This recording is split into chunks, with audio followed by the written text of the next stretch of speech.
I want to just sort of say, I asked Terry here, what happens in the morning? Because your life is a little different than it used to be getting up when you were on Midday. And your life up in Maine is a little more relaxed and quiet, is it not? Is it? Tell me what happens in the morning, because with Bob Rowe.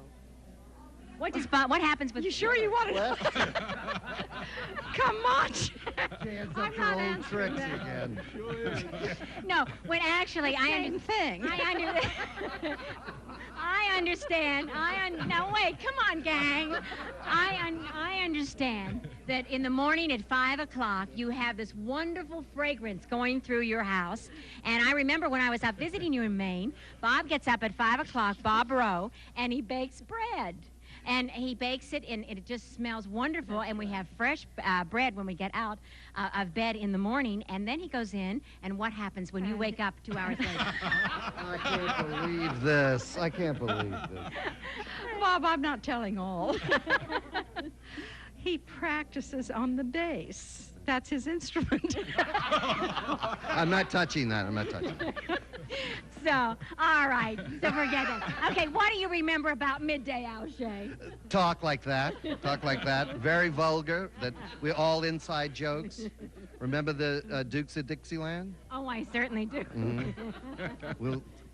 We won't say that anymore. We've had a lot of bloopers on the show, but Plenty bloopers. You always do when you're doing a live show, isn't that correct? That's the joy of it, why it was important, and we didn't know it. Let me ask Nash something. Nash, okay. I think you were the only one that lived and played on every channel in New Orleans. and still alive. And still alive. Now I've made 32. You've now made 32 years old, and the channel. Huh? Yeah. Which channel did you have more fun with? Oh, I guess that from the standpoint of having fun, it was pretty hard to beat Midday. I mean, it was live and loose, and everybody had a good time, and you never knew what was going to happen, and that's what made it what it was. It was so true that you never knew what was going to come out, and once you said it, it was out. I mean, there wasn't any tape, anything, and so I really liked that. I thoroughly enjoy still working with Channel 4, of course, and I'll do hurricanes for them for as long as my contract lasts. And as long as there are hurricanes, huh? Huh? There are hurricanes.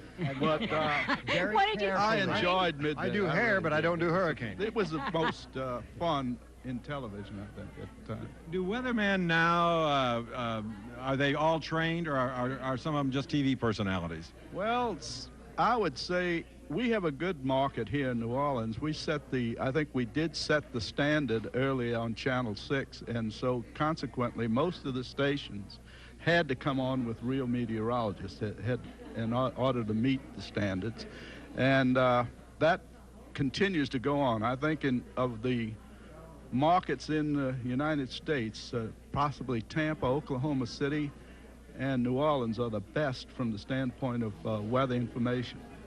And that's on all three channels. You know, Bob, we've forgotten to say, Terry, and you know that this happened, and you all do, that people came from all over the United States to study the Midday Show and the Midday format. Yeah, that's very true, yes.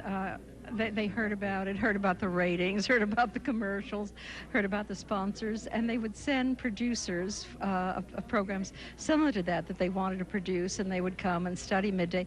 But I'd like to add something to what you were talking about, why Midday was different and why there isn't a show like that today.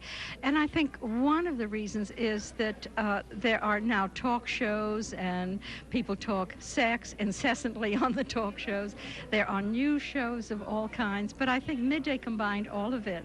We just tried to be all things to all people, and most of the time we succeeded. And do you remember that we had so much material, local material between us all? Do you remember that? Mm-hmm. Terry would call in the morning because I would kind of put the show together, and she'd say, what do we have? Because she would be so intent on a story that she wanted to do, as I was, as you were, as Wayne were, and I would always give her the good news. Well, Dr. Schweitzer and Greta Garbo have canceled. We'd go, goody, goody, goody, goody, goody. We can do what we wanted to do because everybody wanted to be on the show, didn't they? And then something else I think about Midday is the fact that we held the looking glass to New Orleans, and New Orleans was and is and always will be America's most interesting city, so that our material was the best that there is. And we knew the city. We knew what was going on here. loved it. And loved And it. now I want to share something here at the end before we have some cake. That, you know, we all think of Terry. Just listen to her, how well she speaks, how elegant she is, and how she always had such fantastic delivery. But all of us that really knew Terry Fletridge look like this. This is a picture that Al Shea had. This is the Earth Mother. And Earth you are Mother. the Earth Mother. And where, do you remember where this was? Oh, it was Israel. Right. Israel. It was what? You went for, I forget the reason, but you have your feet in the soil. They were producing a movie, and they needed a bunch of Israeli-looking people, and they got one. So Terry has always been our Earth Mother. You're right. To all of us that really know her. Now let's gather around, everybody, my Gather midday around. relatives, and let's sing happy birthday and cut the midday cake. I want to sing Fay Dodo. That's good. Hey, Jan. Yeah, Wayne. I just heard a voice What? coming from the Netherlands. Oh, yeah. It's Erwin Pochet saying, give her a cut, give her a cut. That's right, Erwin Pochet, who was Wind the it director up, for wind years it and up. years. Erwin, we miss you. All right, Vet, start us on key. Happy birthday. Happy birthday To you. Happy birthday, midday. Happy birthday, hey, midday. Happy birthday to you. Come, everyone. Let's have some cake. And many more. The cameras